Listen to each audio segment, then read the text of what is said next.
બહુચરાજીને મહેસાણાથી જોડતો road project હાલ ચર્ચામાં છે।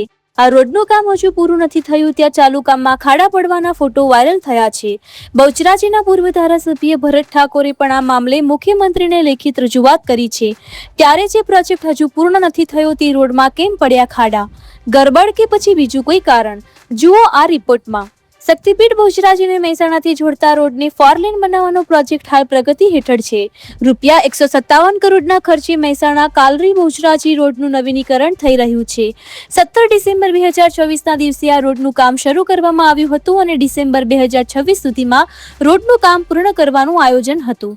કડી માર્ગ અને મકાન વિભાગ આ રોડનું નિરીક્ષણની જવાબદારી નિભાવી રહી છે, પણ બહુચરાજીના પૂર્વ ધારાસભ્ય ભરત ઠાકોરે આ રોડમાં પડેલા ખાડા સાથે સીએમને પત્ર લખતા આખો મામલો ચર્ચામાં આવ્યો છે। ભરતજી ઠાકોરે પત્રમાં જણાવ્યું છે કે આ રોડમાં ગેરરીતિ થઈ છે અને યોગ્ય ગુણવત્તા જળવાઈ નથી।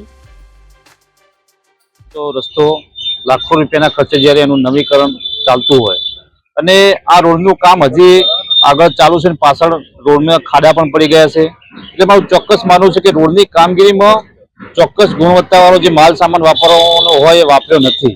એની અંદર ખૂબ મોટા પાયે ભ્રષ્ટાચાર થયો હોય એવું ચોક્કસ મને લાગી રહ્યું છે, કારણ કે એની અંદર જે માટી પૂરણ કરવાનું હોય, એની અંદર જે કોમ્પ્રેસિંગ પાણી છોટવાનું હોય, એનો જે બેઝ છે કાચો રહી ગયો છે, એની અંદર જે સ્ટીલ વાપરવામાં આવ્યું હોય કે જેની અંદર જે સિમેન્ટ વાપરવામાં આવે એની અંદર પણ ક્યાંક ને ક્યાંક ભ્રષ્ટાચાર થયો છે। એના કારણે આજે રોડ બને હજી 6 મહિના પણ નથી થયા, 3 મહિનાથી રોડ ચાલુ છે અને આજે પાછળ રોડ તૂટવાનું ચાલુ છે।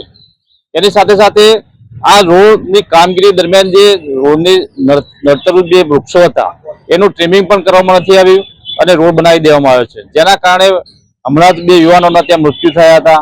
મૃત્યુ થયા પછી જાગેલા તંત્રએ જે વૃક્ષો કાઢ્યા છે એના ખાડા પણ હજી નથી પૂર્યા, એ ખાડાના કારણે પણ આજે અકસ્માતો થઈ રહ્યા છે।